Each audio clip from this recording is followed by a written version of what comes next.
Our thanks to the trombone quartet, and now Eve Sawyer is going to share a rendition for us on the cello.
My name is Don Drake, and I'm the pastor here at Deering Center Community Church, and I want to welcome you, and I'd like to begin by reading several passages of Scripture for us.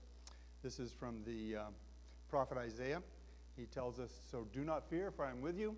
Do not be dismayed, for I am your God. I will strengthen you and help you. I will uphold you with my righteous right hand. When you pass through the waters, I will be with you, and when you pass through the rivers, they will not sweep over you. When you walk through the fire, you will not be burned. The flames will not set you ablaze." And Jesus said, "I am the resurrection and the life. The one who believes in me will live even though he dies." Let's bow our hearts in prayer. Lord, we thank you for your presence here with us this morning. And we thank you for your servant Norm and what he meant to us. He was a dear man. He blessed us in so many different ways. But this is a time of loss, and so we're asking you, Lord, that you would comfort us, that your Spirit would touch our hearts and bring us together. We pray for this and we thank you. In Jesus' name, amen. Amen. And Kathy would like to welcome us.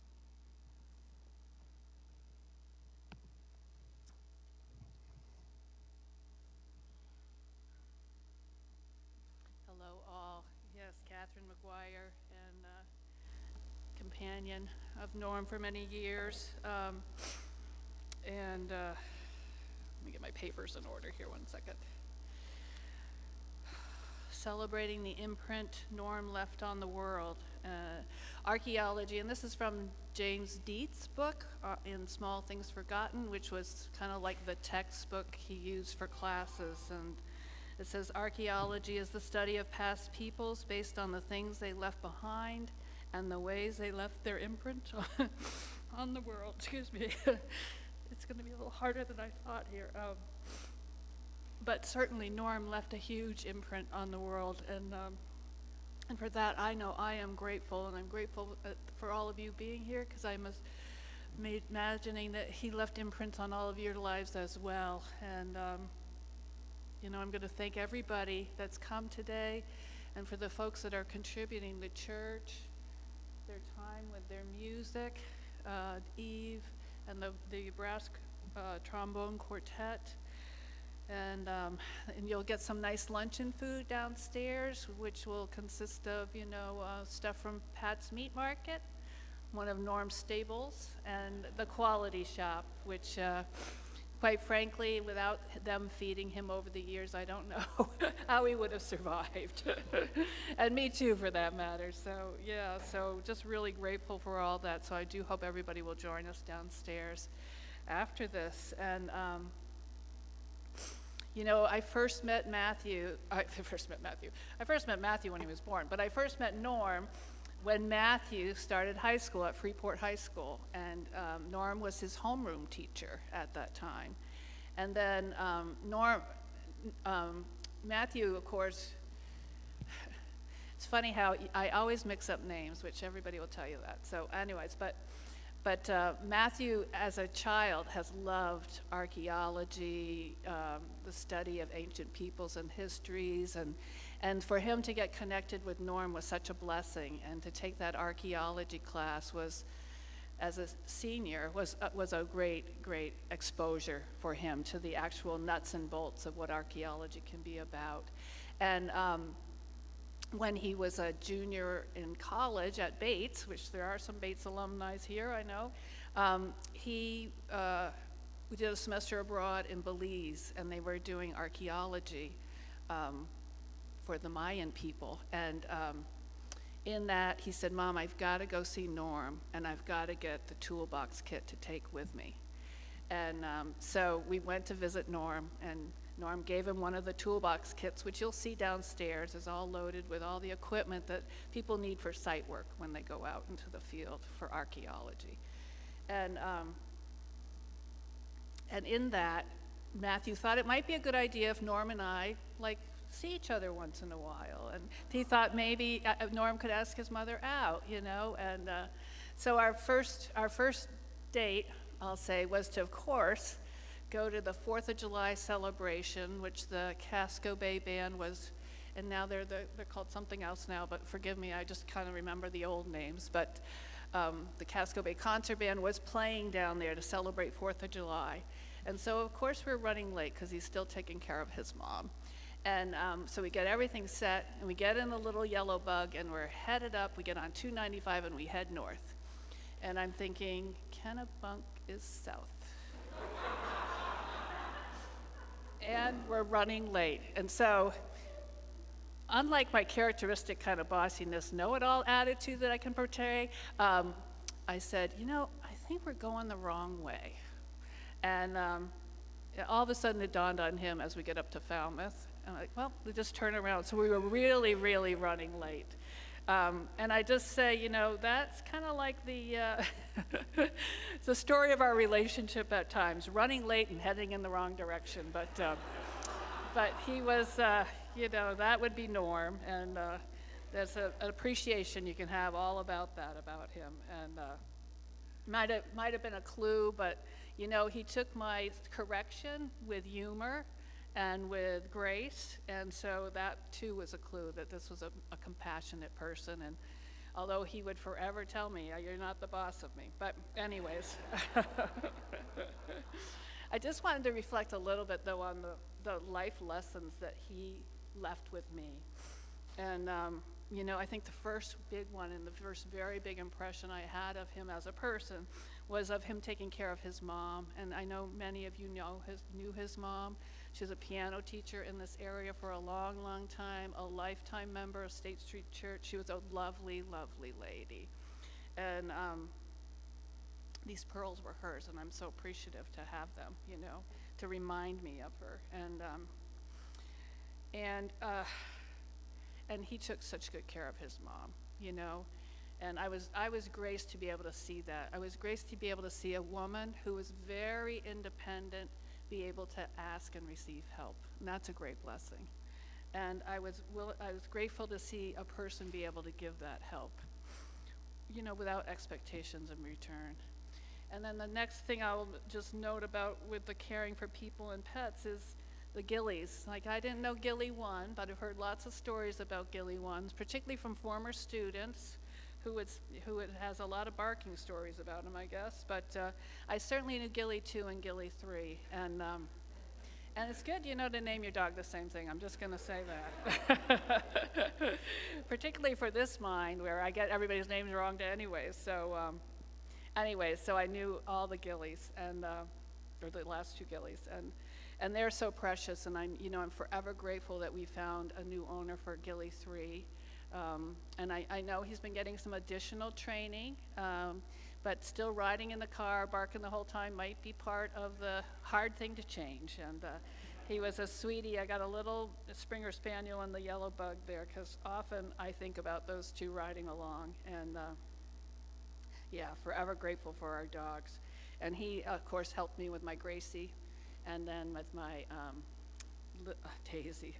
And then the other thing about caring for people and pets is students. And all of the students who I've connected with that were part of his life, that were part of his teaching, who were still part of his life, it's, to me, it's a huge blessing, and it's a real gift. And I don't know how many times we'd be at a restaurant, at the movies or something, and somebody would be like, Norm, they called him Norm. A few people called him Mr. Buttrick, but most people called him Norm.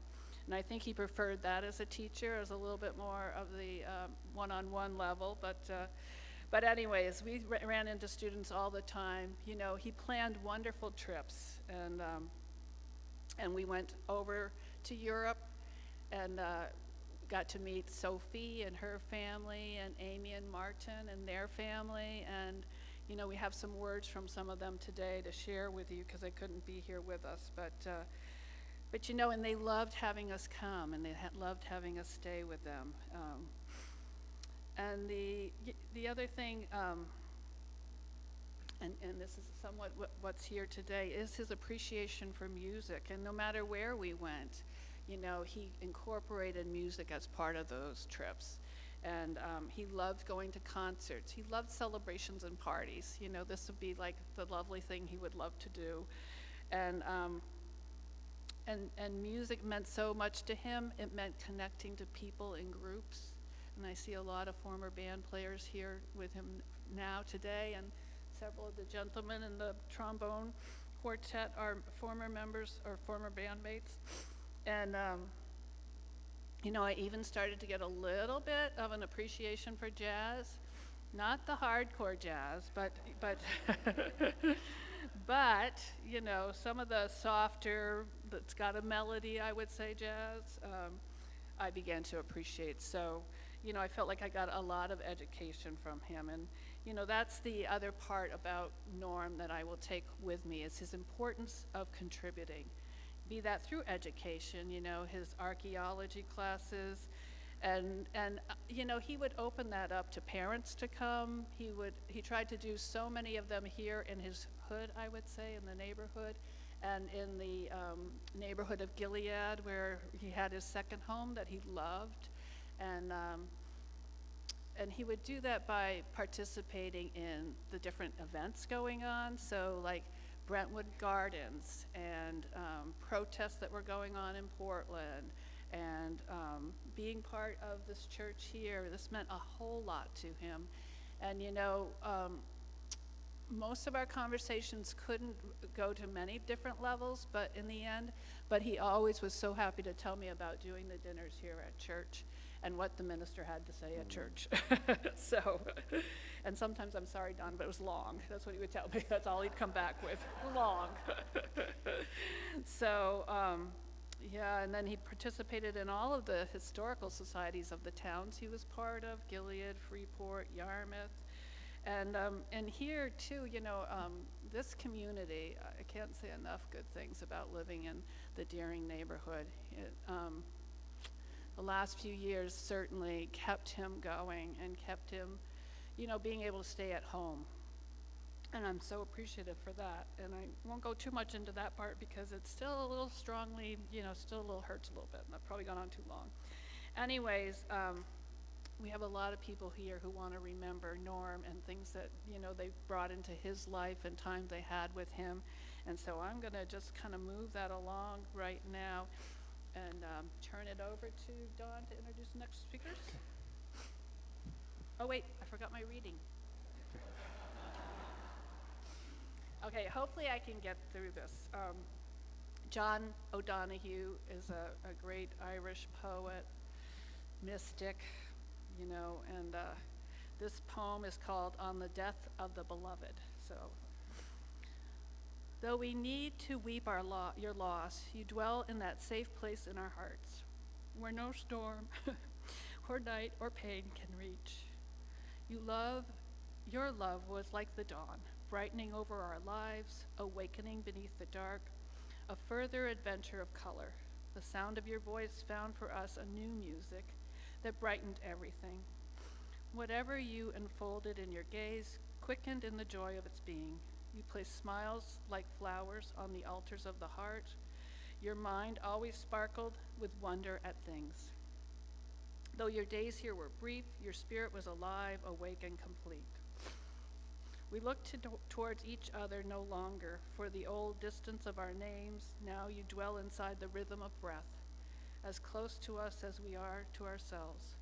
Though we cannot see you with our outward eyes, we know your soul's gaze is upon your face, smiling back at us from within everything to which we bring our best refinement. Let us not look for you only in memory, where we would grow lonely without you. You would want us to find your presence in the present. Beside us when beauty brightens, when kindness glows, and music echoes eternal tones. When orchids brighten the earth, darkest winter has turned to spring, may this dark grief flower with hope in every heart that loves you. May you continue to inspire us to enter each day with a generous heart, to serve the call of courage and love until we see your beautiful face again, in that land where there is no more separation, where all tears will be wiped from our mind, and where we will never lose you again. So thanks, yeah. And now. Thank you, Kathy. And we want to thank you for all the hard work that you've done to bring us all together today. So thank you very much for that. And the quartet would like to do "I'll Love My Love."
Well, Todd is cousin to Norman, and Todd is going to come and share some of his reflections.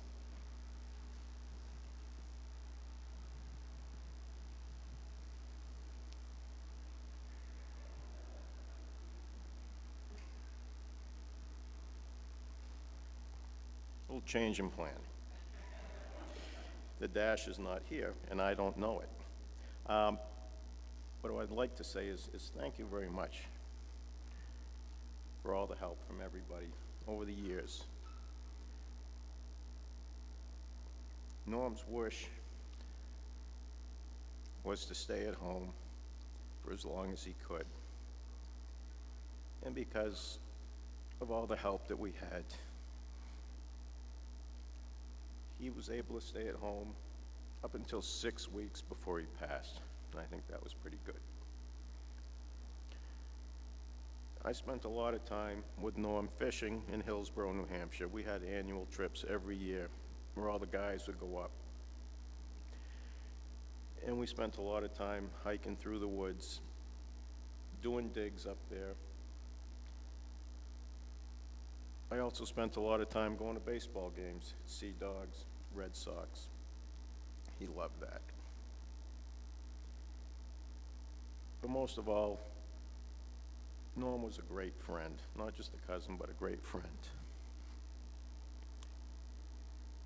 He taught me a lot of stuff along the years. And one of the biggest things was every now and then things get difficult, and we have a hard time of just letting go. And Norm knew that I struggled with that. And he did teach me to finally let go of certain things, which made life a lot easier. And for that, I thank Norm. And I loved Norm. But thank you all for coming. I really appreciate it. Thanks.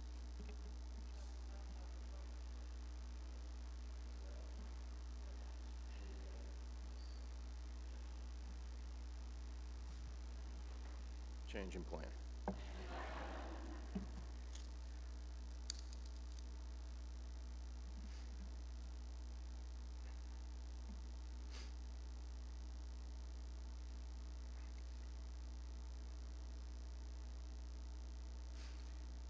This is a poem, The Dash, by Linda Ellis. I read of a man who stood to speak at the funeral of a friend. He referred to the dates on the tombstone from the beginning to the end. He noted that first came the date of birth and spoke of the following date with tears. But he said what mattered the most was the dash between those years. For that dash represents all the time they've spent alive on earth, and now and only those who love them know what that little time is worth. For it matters not how much we owe, the cars, the house, the cash. What matters is how we live and love, and how we spend our dash. If we treat each other with respect and more often wear a smile, remembering that this special dash might only last a little while.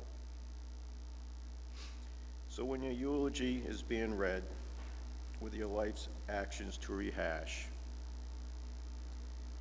would you be proud of the things they say about how you lived your dash? Thank you.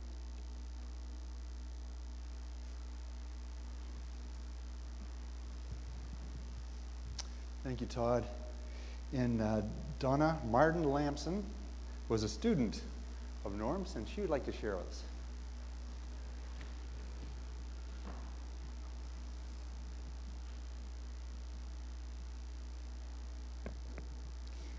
Hello, I am Donna Martin Lamson, class of '88, Freeport High School. I had to write down my words. I'm a rambler, so I had to write everything down. So forgive me if it sounds, I'm just reading and it's scripted, but otherwise I will go on tangents.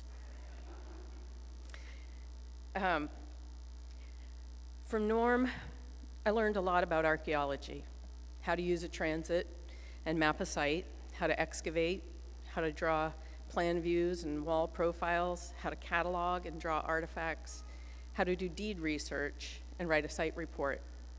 Impressive skills, to learn in high school. But the thing Norm taught me most about was friendship. In fact, the word that I think captures his essence the most, his defining characteristic, not just for me, but I suspect for everyone who loved him, is friend. He went out of his way to keep in touch and nurture his relationships, even traveling to faraway places to do so. He was a great host and loved to bring people together. Other words that come to mind when I think of Norm are cheerful, optimistic, tactful, diplomatic. Todd, do you remember what you said when we were speaking about this at the funeral home recently? You said Norm had a way of making people...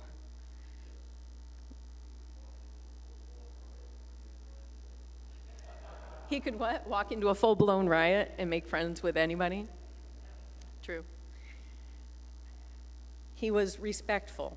Respect seemed to be innate to Norm. He seemed to have very clear ideas of what was and wasn't respectful, and he seemed to just know how to treat people with respect. He was a gentleman. He was nurturing, loyal, trustworthy, accepting.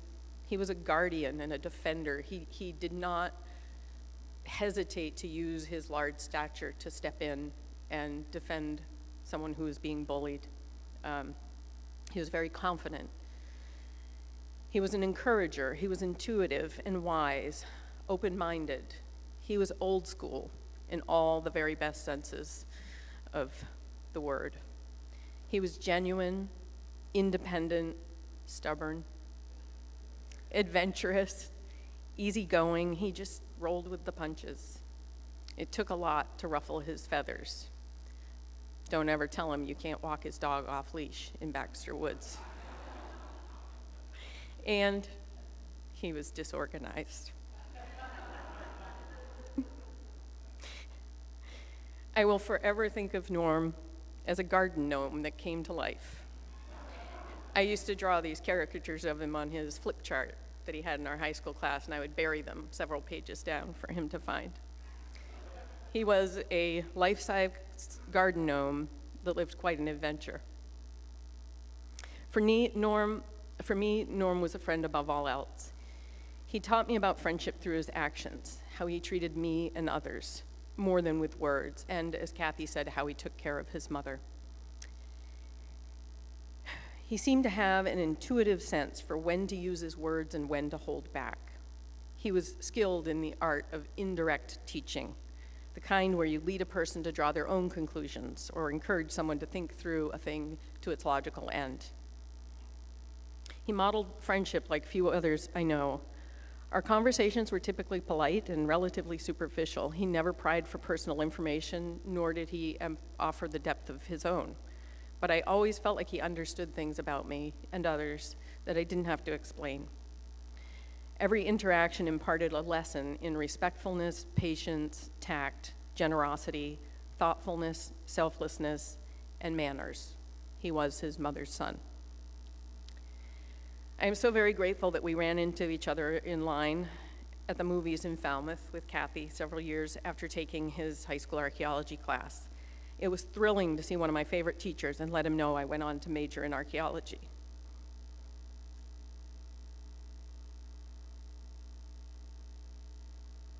And had been working around the US for various cultural resource management companies. I had so many great adventures and met so many great people doing that. That meeting in line at the movies was the start of our lifelong friendship. We exchanged numbers. Norm was quick to follow up and ask for my help on a project with his students. Many more followed over the years. Some with former students like Sarah and Matt, right here on Stevens Ave. He kept me employed. Most of all, he kept me involved in archaeology when I was questioning my future with it. I loved assisting Norm with his classes. I was in my element, as they say. And I loved working alongside him in the field, in the classroom, and in the office. The basement office. If you know, you know. He paid me to organize it once. It took weeks. in his defense, he did a really good job of keeping it fairly tidy for several years and always made a point to show me how well he'd done to not mess it all up again, or how well he'd kept this area tidy, or that area. Eventually, his messy nature got the best of his basement. There's a saying that you can't put lipstick on a pig. Norm is whatever the polar opposite of that is. Nothing could diminish his beauty. No matter how many holes were in his sweater, whether his shirt was untucked, one pant leg in his bean boots and the other one out, or his hair going 6 ways to Sunday, his light shone through. When Norm began showing signs of dementia, my heart sank. My husband and I had just spent the last 7 years caring for my mother-in-law with dementia. When he needed help with the day-to-day stuff that allowed him to stay in his home, it was an opportunity, a privilege, to show him the same kind of generous friendship he had always shown me, and so many others. The friendship apprentice was able to show the friendship master what she had learned from him in all those years. During this period, I made the acquaintance of and got better acquainted with his incredible friends, family, neighbors, and other key people in his circle. He was surrounded by so much generous love. I witnessed the friendships Norm had nurtured and community he brought together culminate into a symphony that was his life song. It was a gift to see and to play a small note in that symphony.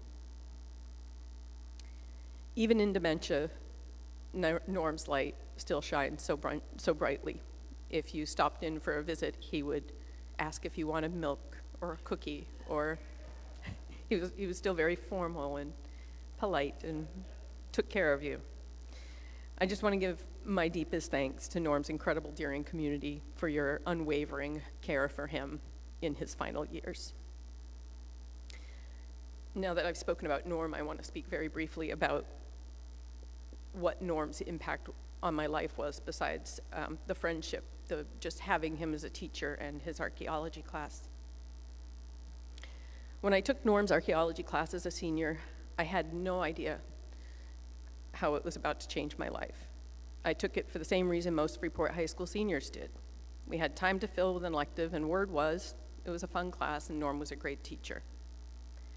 The quote Kathy chose for the program for this service by historical archaeologist James Dietz sums up exactly how Norm and his class impacted my life. Thank you, Kathy.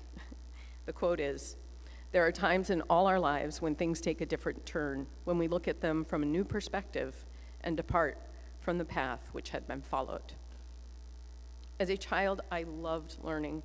I was curious about everything. My happy places were books, school, observing the animals on our farm, and making observations about nature in general. I adored my teachers and knew I wanted to be one someday. Over the years, the usual for then messages about what girls can and can't do, what we should and shouldn't be interested in, what our value was and was not, became internalized, despite the fact that I didn't always agree with those messages, as happens for so many girls. In my little universe, there were men who did not have much respect for women. By the time I was a teenager, my self-esteem was at an all-time low. I had lost my drive to pursue or fight for the things I cared about. I was making some pretty bad choices. I was on a bad course. At 16-ish, I sat in then Vice Principal Pat Palmer's office with my mother, making my argument for dropping out of school. They talked me out of it, thankfully. I eked along until senior year, both longing for and dreading graduation and my low expectations for my life afterward. Norm's class was supposed to be a fun little exclamation point at the end of high school, a little whoop. Instead, taking that class was like somebody took my power cord and plugged me back in. All my interests and curiosity and anthropological questions, who invented language, how did people agree on what words meant, how did the first people know which foods were poisonous, all those things that I used to ask as a kid. Suddenly I saw this outlet for all of that. I had many great teachers and interesting classes, but this one offered something I didn't know that I needed. I am forever grateful that Norm, Mr. Buttrick, but always preferred Norm, and his archaeology class were in my path and set me on a new trajectory. I am even more grateful that that trajectory continued to include Norm. I will forever and reverently hold him. I will forever hold you, Norm, in my heart, my teacher and my friend. And now I want to play a message from another student. There are many students, this is the theme, students that Norm inspired to pursue archaeology. And this student is Amy Jansen Brennan. She lives in Netherlands with her husband, Martin. Amy is a professional archaeologist, and she sent a recorded message. I'm hoping this will work. I was hoping to play her message up on the screen, but that didn't work. So I'm going to try and play it through the speaker and hopefully can hear it. If it doesn't work, we will upload the message to the funeral website for Norm's obituary.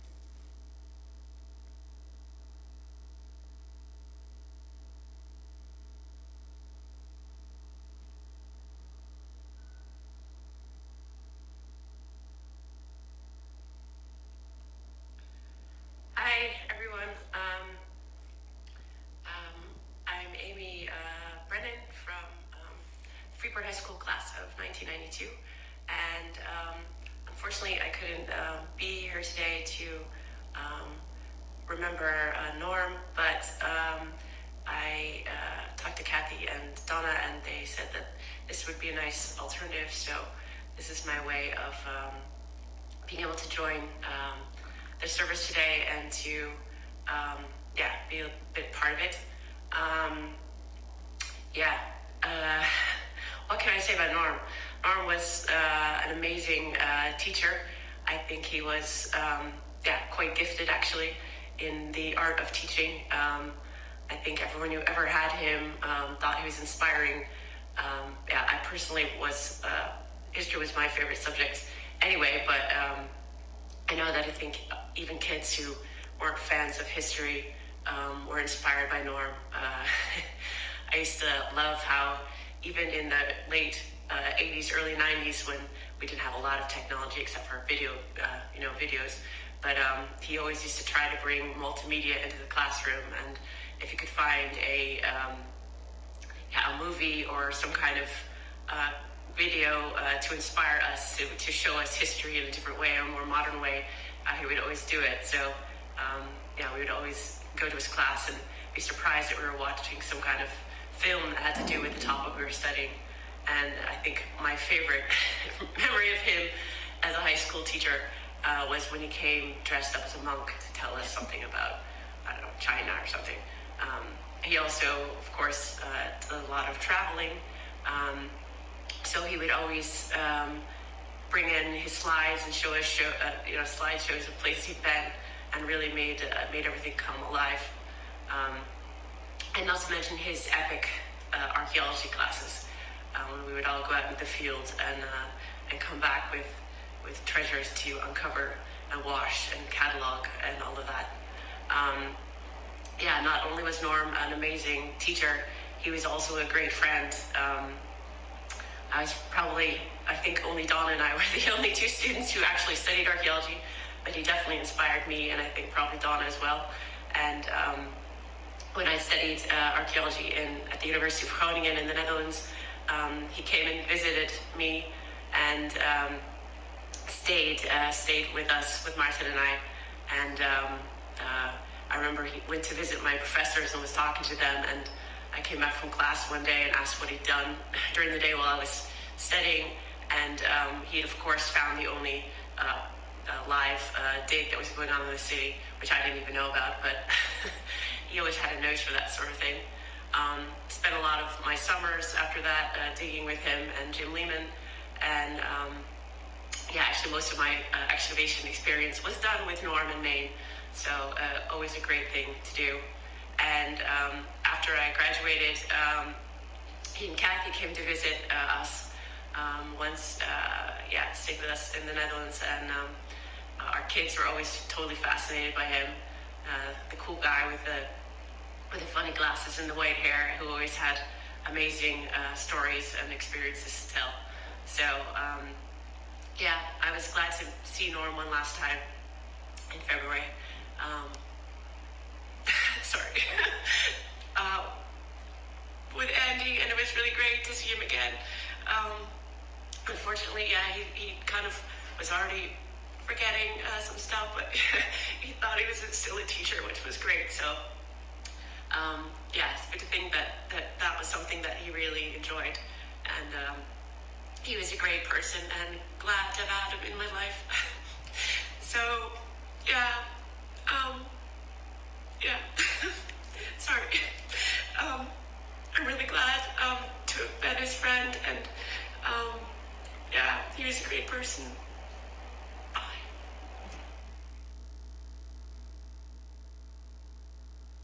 Thank you.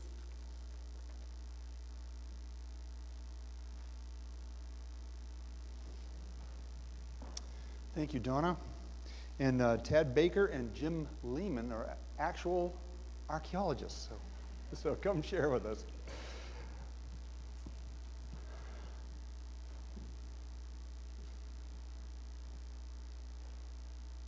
Hey folks, I'm Tad. I'm still looking for Jim. I don't think he made it. Anyhow, we'd coordinated our notes anyhow, so I think I can handle this. Jim shows up, he's come on up.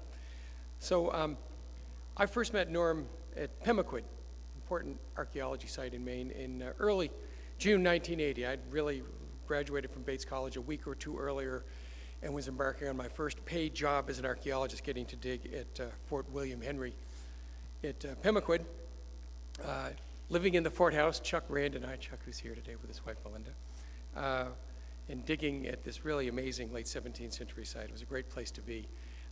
Norm had dug there the year before, but that summer he started off by digging at Damascove Island with Rick Faulkner on the field crew there for the field school.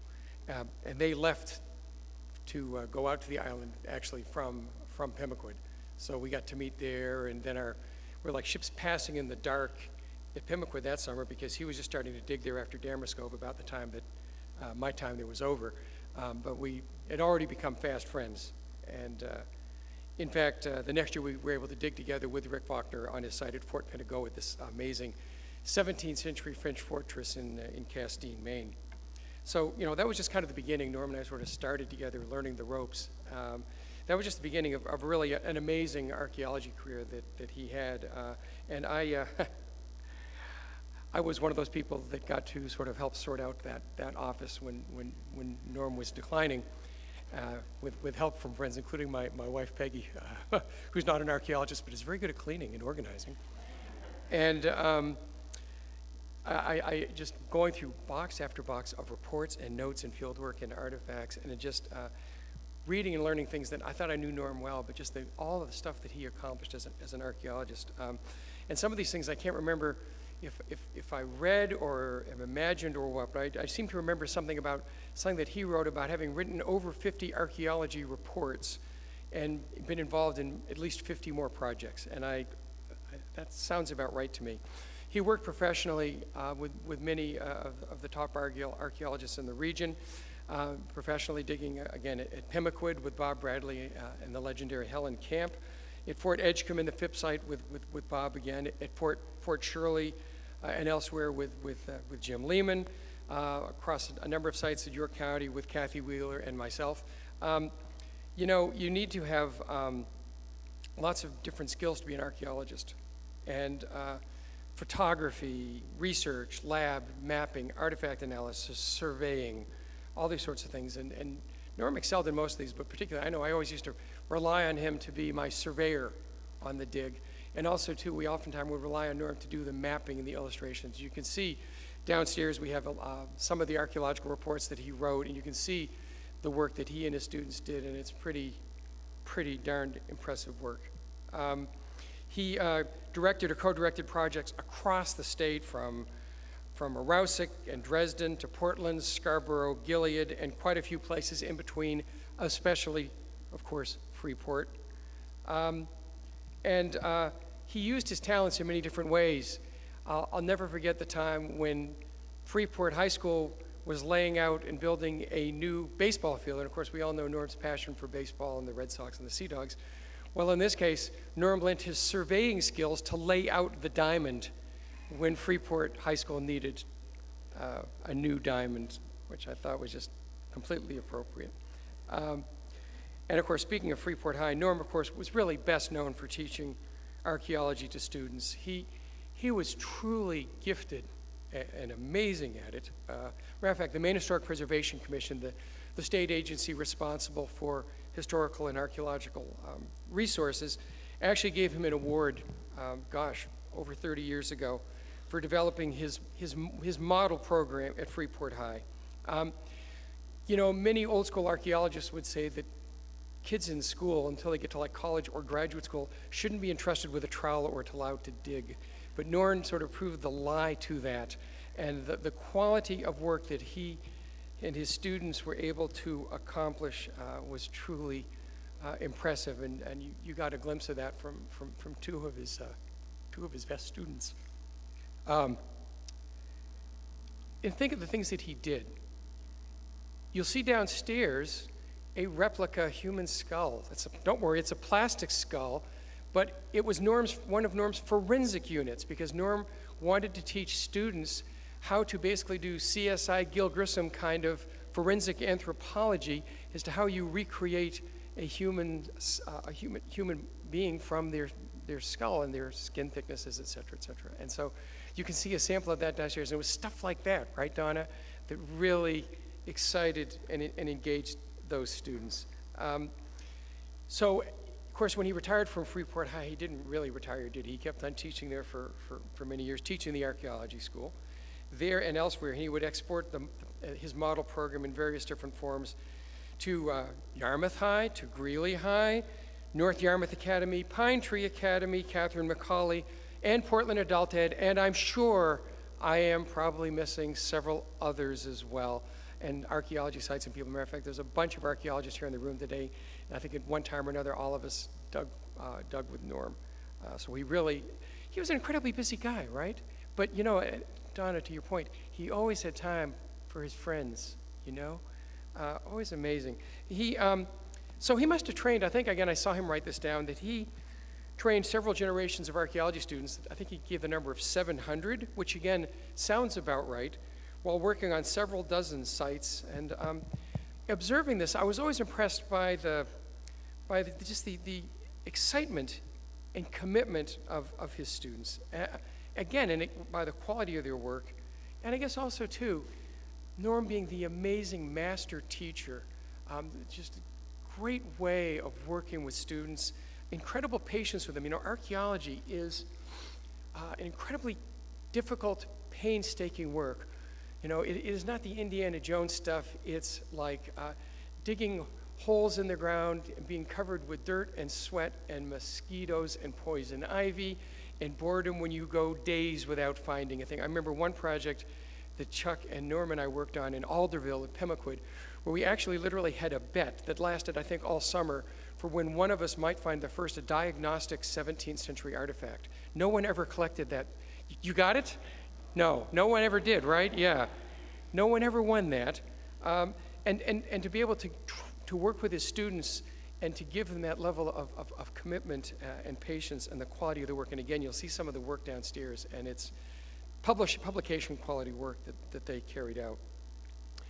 And I think part of it too was Norm's was fun. Norm was always about fun and making learning fun. And so, archaeology, again, kind of a tradition-bound thing where you have orange or pink flagging tape, not Norm, polka dots or stripes.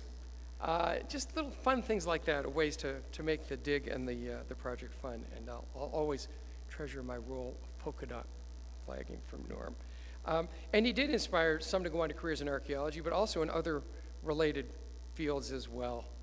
And the number of them that are here today that stayed connected with him, I think, is a testament to that relationship. And I often came to speak to students at Freeport High about what I was up to in archaeology. And I remember the first time I was there, and it was the afternoon, and it was supposed to be the last class of the day, and I think the class got out around, school supposedly ended around 2 o'clock, give or take.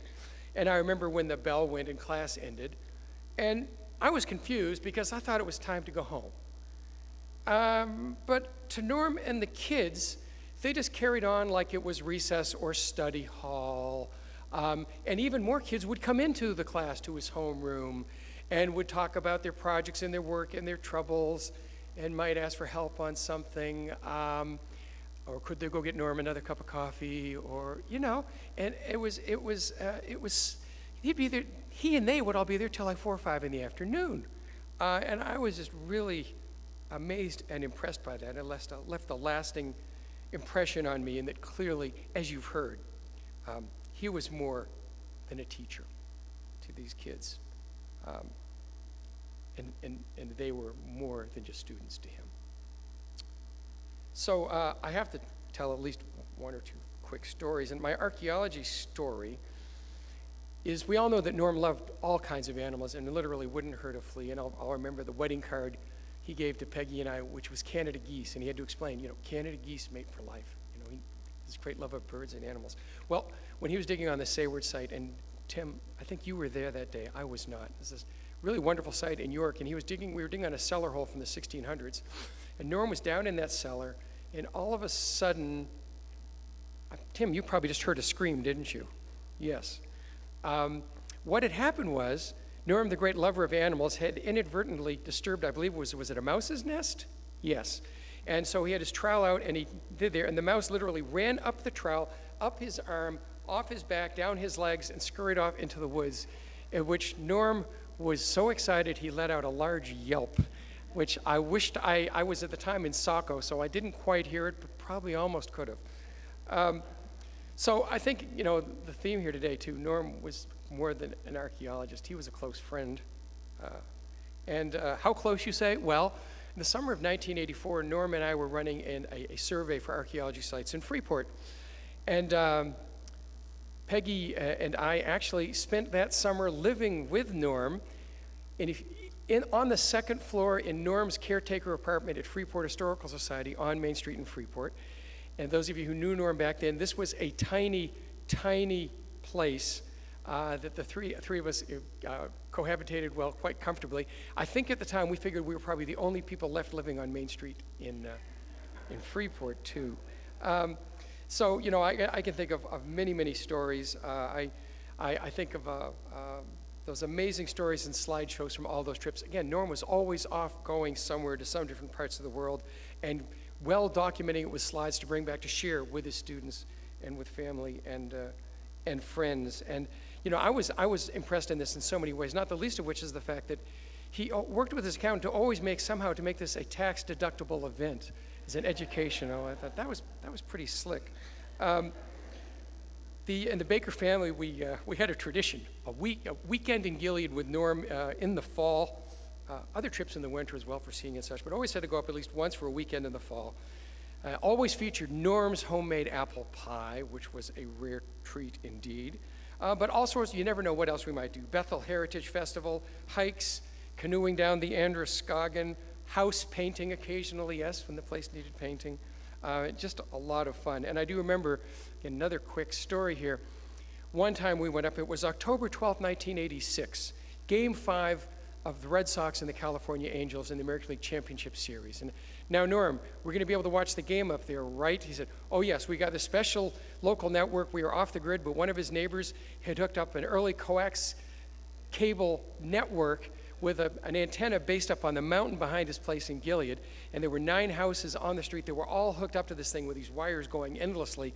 So yes, but come up early, and we'll hang. So we got up there and he said, well, I got the garden up here. We know how much Norm loved to garden. And there's this big pine tree that's in the way, and the garden just isn't really getting enough light. So for next year, I want to have more light there. So I got my chainsaw. Can you help me take down this tree? Sure, Norm. Right. Yeah, we took down that tree all right. It managed to take down the coaxial cable. And at the time, I'd never seen a coaxial, neither of us had ever seen a coaxial cable before. And here we are scrambling as the neighbors start showing up, rather angry. Nicely, though, because they love Norm too, but it's like, we want to watch the game, Norm. And so here, Norm and I, throughout that game, never got to watch it, are desperately trying to find some way to splice together coaxial cable, which I later learned you really can't splice by just going like this. Yeah, no. And trying to listen to the game on the radio desperately, because in Gilead you don't have much radio reception, as the game faded in and out. Well, those of you who aren't Red Sox fans probably don't know the significance of this, but this was the game, the elimination game for the Red Sox. They were one strike in the bottom of the ninth away from losing. And of course, Dave Henderson hit a miraculous 2-run home run to take the lead. He hit a sacrifice fly in extra innings to win the game, and we missed it all. But the good news was we were all together 2 weeks later at a gathering, actually a celebration, because I just received my PhD. And the whole gang, Bob Bradley, his wife Tina Guy, and Norm and others, Rick Faulkner threw a kind of a big celebration. And it happened to be, yes, Game 6 of the World Series. So to some degrees, the good news, bad news was we missed the game, the Red Sox won, but we were there together to watch the ball go through Buckner's legs, which we'll never forget. So Red Sox and Sea Dogs games, numerous of them with Jim and Lee, with Todd and his father, with Peggy and the Baker girls. And, Norm was invariably the organizer of all of these events. He was the social organizer. He was the leader. He was the glue that connected us all together and always found the time to make those connections, And some games combined loves. I'll never forget the 4th of July game at the Sea Dogs that combined their fireworks display. And when the game ended before it was too dark for fireworks, well, guess what? They let all the kids go down onto the stadium and run the bases. Oh, my God. That was an amazing moment for our daughters to do that. Also, too, I got to point out, especially since it's July, I've been thinking about Norm a lot because Norm absolutely loved the 4th of July. He refused to work on it, even though archaeology digs, invariably the FIP site, always took place on the 4th of July. But he would go on strike. So I remember many Portland fireworks displays, one or two at least from the water. Yes, I remember the Casco Bay Concerts Band's 4th of July concerts as well, down on the green in Kennebunk. And we'd go down, and I remember we had our young puppy then at the time, a basset hound, Snowshoe. And as a puppy, we brought her we thought it'd be fun to bring her to the picnic and the concert. And it was going just great until we realized that the concert ended with the 1812 overture. And and Norm, I'd never seen any other animal that Norm didn't love Norm. But Snowshoe never really seemed to quite forgive Norm for the cannon fire, the 1812 overture, even though, of course, he had nothing personally to do with it. So, he was always Uncle Norm to our daughters. Now, my wife has 6 brothers, so we're never lacking for uncles, but there was always room for Uncle Norm. And particularly our daughters, Megan and Sarah, Norm meant a great deal to them and vice versa. And I was so excited that Sarah actually went on digs with him. In his last two digs at the Barnabas Sewell site, and also, no, not Barnabas Sewell, Barnabas, what's the other Barnabas? Oh, well, Pine Tree Academy dig up in Freeport, Barnabas Carver. And also the Stevens last dig at the Stevens Avenue Tavern, our daughter Sarah was his field assistant, so she got to enjoy working with Norm as well. So I'm actually going to end. Hopefully Sarah, you won't mind. I get a chance to ask you.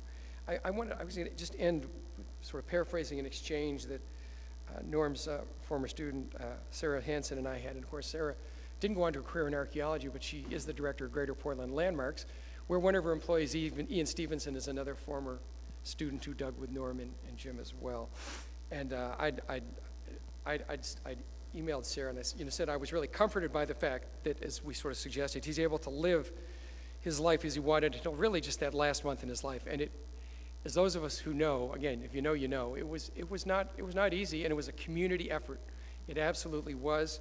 I said, it's a tribute to how people felt about Norm, that so many relatives, friends, and neighbors worked together as they did to let him have that life. And it really, it's a blessing. And to those of you who were part of that, thank you all so much for that.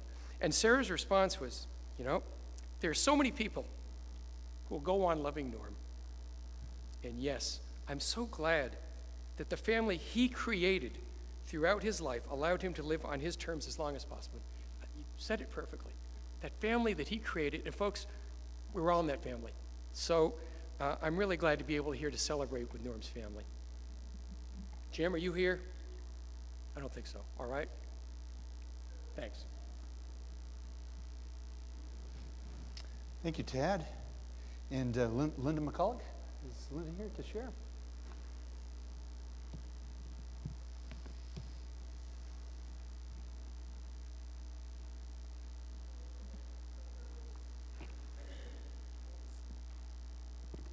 Well, I also need notes like Donna, but mine's for age.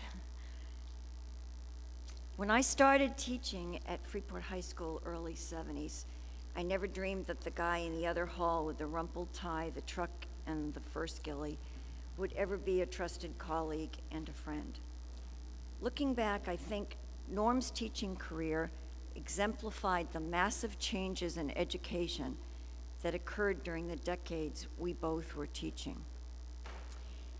In the early 70s, Freeport High School wasn't even accredited. There was, gasp, a smoking area for students. And although there were some of the brightest and most successful students a teacher could ever ask for, aspirations and expectations weren't equal across the board. And rumor has it that if a certain student had not studied for her math or English test, she could go to Mr. Buttrick with a sad story, and he would say, "Oh yeah?" and sign a pass allowing her to hide in the smoking area and avoid the test. But things were changing in education quickly, and so was Freeport High School. A diploma was crucial, and Norm knew that. And so he turned that desire to help the underdog and his always mixed feelings regarding rules to good advantage. When a young man didn't show up at school for that math test that meant the difference between graduating or not, Norm perhaps slipped in a movie for his class, slipped out the back door, and drove his truck to drag that young man to school, to take that test, to graduate, and to change the course of his life. Our staff in Freeport was top-notch when we were there, and still, and when our collaborative innovations and hard work were not always recognized, Norm was at the front supporting his colleagues, the Teachers Association, and our profession in general. He was also there for individuals, ready to offer a listening ear and a hand if needed. When the band director, who was a good friend of his, was having a hard time filling the band, Norm dusted off his trombone, joined the band to support him, thus saving it, and as we've heard today, launched his renewed interest in a lifelong pursuit of music. As self-appointed social director, Norm often led a group of teachers out the door on Friday afternoons to a pub or an improvised potluck supper with cross-country skiing. And when experiential learning became the grail in education, Norm was already out in front, as we've heard, having designed his archaeology course, overcome the challenges to make it authentic, accepted, and acclaimed. He even beat most of us to retirement and modeled the trend to teach part-time in multiple locations. Peggy Muir, a colleague of Norm's in the history department, wrote me to say that she accepted the job at Freeport High School solely because of her interview with Norm. She went on to relate, Norm's warmth and support made my years at Freeport special. I learned teaching techniques from him. He was always willing to share and collaborate, try new historical novels or assign a new research topic. We coordinated a series of classes in social studies that progressed, increasing reading and writing each year and building on skills that each of us taught. Norm had strong beliefs, but he didn't impose them. He led by example. I never heard Norm criticize or badmouth another human being. I never heard him speak in anger or use profanity. He seemed to get along with anyone and everyone of any age. He always had a warm smile and soft words of support. Many cultures celebrate the good man, and Norm was ours.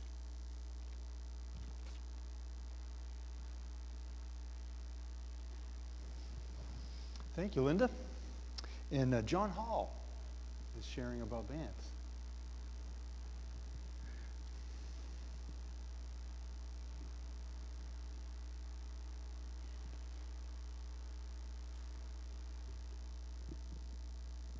I'm smiling at the boys in the band because I'd rather be here playing a trombone than here in front of a microphone. But I'm going to talk about Norm a little differently because I was not around for his professional stuff. I knew who he was since we were both Boy Scouts and Cub Scouts in the meetings that took place in the basement of this church. But in between, there was a very long stretch that he was not where I was, and I only came back to him when, I had retired anyway, and was continuing to go to band rehearsals in various places around because I was a fellow trombone player, only I had started to sink into euphonium and then eventually tuba, or maybe expand is the right word, not sink. But we've heard a lot about his professional life and personality and working life and so on. I'm going to talk about two things. One, the music continued, and continued way beyond his mental abilities, and yet he still kept interest, still kept going. I started driving him to rehearsals. I think we both retired about that time because he didn't like to drive at night. He was still doing okay, but eventually it was a whole thing to make sure he had his music and it was in the right place. But he, had the courage to continue to do that. And if people were good, and they were usually very good about making sure he had the right piece and it was right side up and so on, he could play the part. There were a lot of things he couldn't do anymore, but that's one thing. And the two things I thought I would talk about today was music, which has had plenty of talk already, and neighborhood. He spent a good bit of his life in the Steering Center neighborhood in the same house, and was a figure in the neighborhood, a well-known figure in the neighborhood, and I can't even read my own writing, but that's okay. I'm trying to think of what I was going to say about that.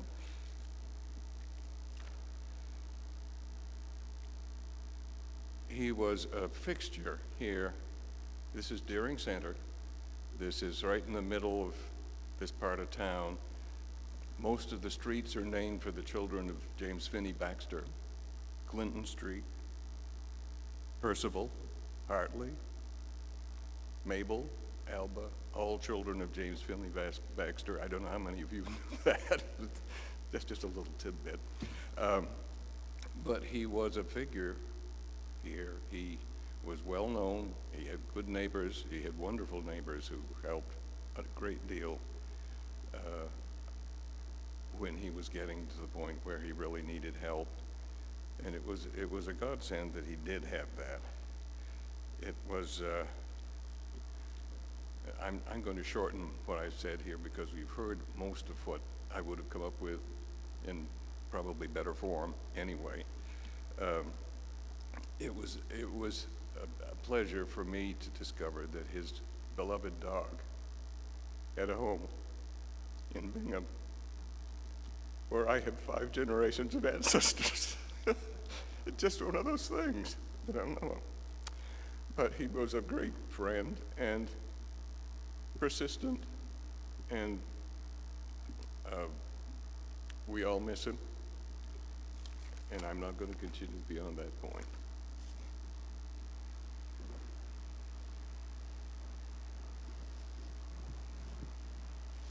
Thank you, John. And Eve would like to share with us.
Thank you, Eve.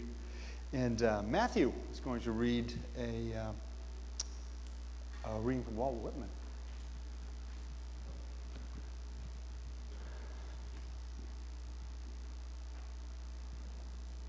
Hello, everyone. My name is Matthew McGuire. I'm Kathy's son and friend and former student of Norm, Freeport High School class of 1997. And I'll be reading some selected stanzas from When Lilacs Last and the Dooryard Bloomed by Walt Whitman. When lilacs last and the dooryard bloomed, and the great star early drooped in the western sky in the night, I mourned and yet shall mourn with ever-returning spring. Ever-returning spring, Trinity shore to me you bring, lilac blooming perennial and drooping star in the west, and thought of him I love. O powerful western fallen star, O shades of night, O moody, tearful night, O great star disappeared, O the black murk that hides the star. O cruel hands that hold me powerless, O helpless soul of me, O harsh surrounding cloud that will not free my soul. In the dooryard fronting an old farmhouse, near the whitewashed palings, stands the lilac bush, tall growing with heart-shaped leaves of rich green, with many a pointed blossom rising delicate, with the perfume strong I love. With every leaf a miracle, and from this bush in the dooryard, with delicate colored blossoms, the heart-shaped leaves of rich green, a spring with its flower I break. In the swamp in secluded recesses, a shy and hidden bird is warbling a song. Solitary the thrush, the hermit withdrawn to himself, avoiding the settlements, sings by himself a song. Song of the bleeding throat, death's outlet, song of life. For well, dear brother, I know, if thou hast not granted to sing, thou wouldst surely die.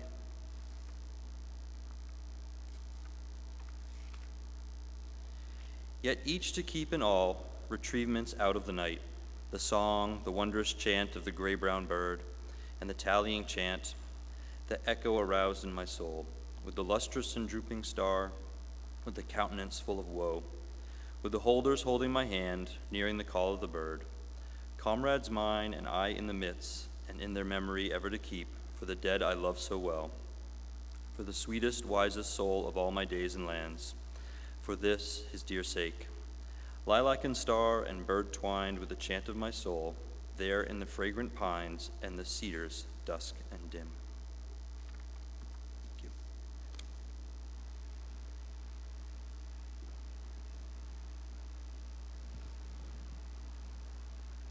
Thank you, Matthew. And Kathy and the family would like for anybody that would like to share some reflections, if you'd like to come forward. Okay, sure.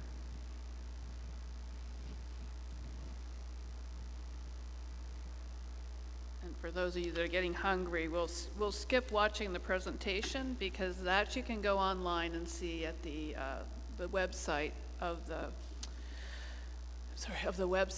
the funeral home, Jones and Rich there. And so if you just look up his obituary, it'll be part of it.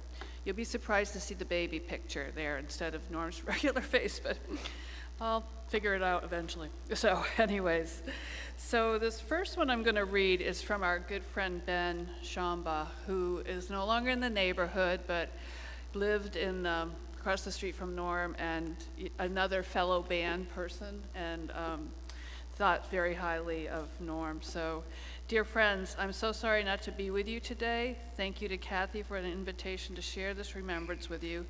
I can't remember when I first met Norm Buttrick. It was probably dog walking in Baxter Woods in the summer of 2005.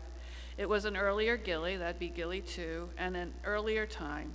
A time before the Baxter Woods leash rules came, and a belligerent Norm would drop his leash and let Gilly run anyway. Obviously, everybody has debated opinions on the Baxter Woods leash laws. So for Norm, Baxter Woods and Deering Center were an extended family, a community of friends who all knew him and loved him and later worried about him, watched out for him, and helped him stay in his beloved home much longer than he could have otherwise. Norm immediately welcomed me into his life. Like his mother, Norm loved music. With his childhood, John Hall and others played trombones in bands all over Maine and made sure to invite me along. He organized playing low bass for the State Street Fair, that's the Christmas fair they would put on, for the first Porch Fest, which is an ongoing event here in the hood, and for other events. Band meant so much to him, even when his memory was pretty much gone. He would remember that it was band night and would knock on my door and ask me for a ride. Norm also took me along on archaeology digs, including Pettingill Farm in Freeport, Fort Richmond in Dresden, and the Smith House in Baxter Woods. He delighted in sharing his love of history and archaeology with young people. Some of his closest friends were former students. He enjoyed telling stories of archaeology trips, including his trip to China. He had a deep passion for Maine history, including the area around his beloved camp in Gilead, a place where he delighted in his apple trees and swimming in the swimming hole at the end of the road and canoeing on the Androscoggin River, all of which he shared with me over the years. Norm had a deep faith.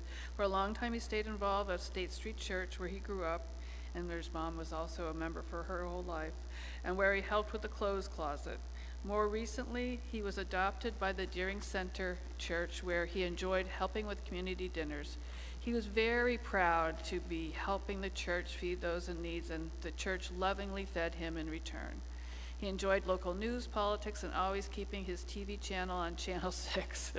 Norm was gregarious and charming, with a mischievous sense of humor and an endless supply of stories. He was an outrageous flirt, this is true, and could be stubborn and persistent, and that is definitely true. Though his memory failed, he knew his neighbors and his neighbors knew him. He continually wandered over to the quality shop and Pat's Meat Market, to Dr. Cody's office, and the homes of people across the street and down the block. Norm was good at advocating for himself and did not hesitate to call his friends, even in the middle of the night, and I know Ben often responded well into the middle of the night. Neighbors were always there to help out. They brought him Tylenol, which he took to the store. Took him to the store, fixed the channels on the TV, mowed his lawn, shoveled his driveway, dug in the basement for lost archaeology papers or proposals he wanted to revive, and gave him leashes for Gilly and belts and suspenders to hold up his pants, which he never used. People know that's true. That was even happening in his earlier days. But he loved people, he loved dogs, he loved this place. Everyone loved him, I loved him too. Though Norm was raised in that house with his mom and sister, he didn't talk much about them until toward the end. When he was sure his mom was still alive, he knocked on my door and asked for a ride to Portland to go see her, and then would complain that her furnace, which he said at 85 degrees, ran out of oil. I was terrified at the idea of moving while he was still living alone in the house, and although it was hard, and though the process broke all of our hearts, and his decline was much faster than any of us could have imagined, I do think his going to memory care was the right thing to do. I want to publicly acknowledge and thank Kathy, Donna, and Todd for all their care and support and the love of Norm over the years.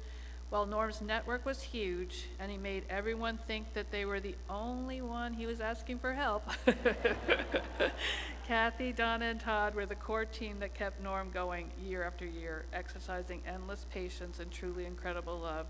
You're truly amazing, and thank you. And so that's from Ben. And then I have, you heard from Amy earlier, and Amy and Andy were his favorite students, according to the little card they made, which you'll see in the memory book down below. But also, I have a nice picture of them in the presentation. So if you get a chance to check out the presentation, lots of great pictures of Norm and his place in the community and things he loved. I tried to highlight many of those things. My friend, teacher, employer, and colleague, Norm Buttrick. So this is from Andy Wilbur, who now runs Wilbur's Chocolates, which we have a nice sampling of those downstairs for everybody when we're ready. To write a summary of him that encapsulates his being is impossible, but I will only offer a few anecdotes that summarize the standout lessons and profound influence he had on my life. One day we were on a dig site in my senior year in high school, and I was being what could only be described as an adolescent jackass. Mr. Buttrick could have deservedly given me hell. Instead, he came over, scooted me down next to him, asked me what was going on for that day, and whispered a word of encouragement. It was this approach to kindness that stood out as one of his defending qualities and subtly shifted my understanding as to how empathy over taking things personally is always an improved approach. I do like that.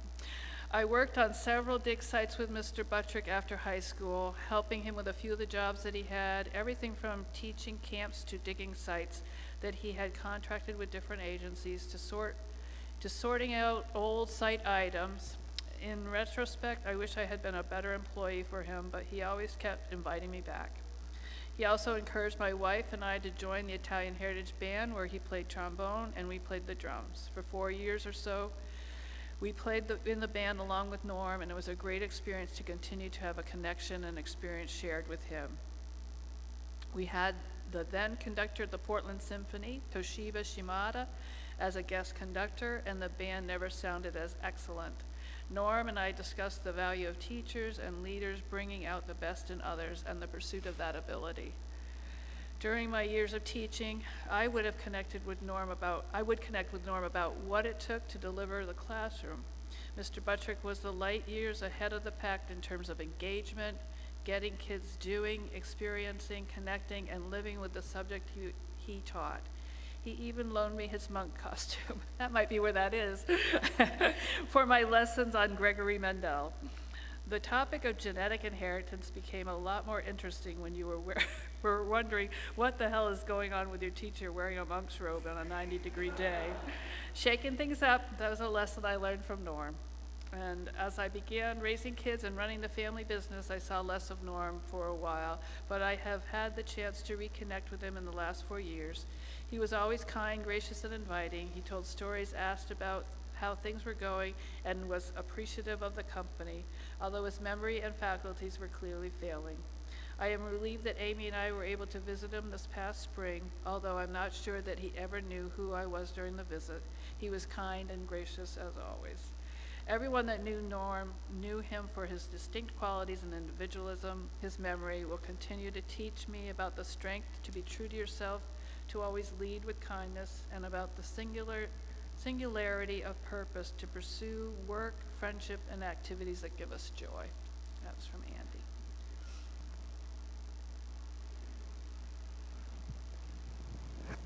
Thank you, Kathy.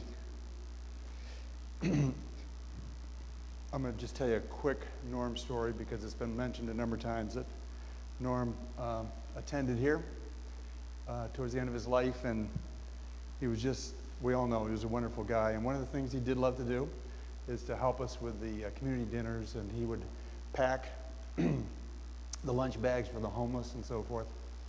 But we also know that towards the end he was struggling with a number of different things, and he would repeat a lot of things that didn't need to be done. So my wife would tease him once in a while, and I forget what it was, whether it had something to do with the coffee pot or whatever, but my wife said to him, "Norm, if you do that again, I'm going to have to slap you."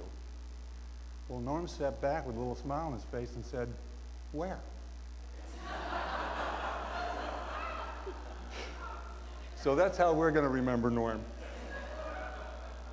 Now, Norm attended here, but actually his home church was the State Street Congregational Church on State Street, and their pastor is Reverend Brian Brialt, and Reverend Brian is willing to offer the closing prayer for us this afternoon.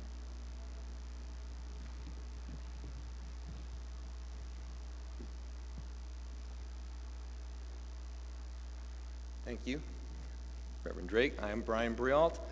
Indeed, Norm is deeply loved at State Street Church and has been deeply missed. I know from my own experience with my father's dementia that I was far away, and I was deeply grateful that my siblings were there to care for him. In the same way, State Street Church is deeply grateful to Deering Center Community Church. Thank you for enveloping Norm into your community, for loving him, for laughing with him, for supporting him through some very difficult times. We were far enough away that it became impossible for Norm to continue to come to State Street Church. So on behalf of State Street, thank you. You have our deep gratitude. I've been asked to close us in prayer, so those of you who are so inclined, join me. Others, please listen together. Sweet and tender God, we know you are present in all times and places. And so now we commit to you Norm Lloyd Buttrick. And as we do so, we ask you to help us remember your presence in our tears and our sorrow and the emptiness that is created by his absence, even as we remember that you are present in hope, that you are present in that part of us which was affected and changed by the presence of Norm. And Lord God, we offer you our gratitude for a life well lived, for a life whose resonance continues on long after he is welcomed into your loving embrace. Holy God, thank you. Amen.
Thank you.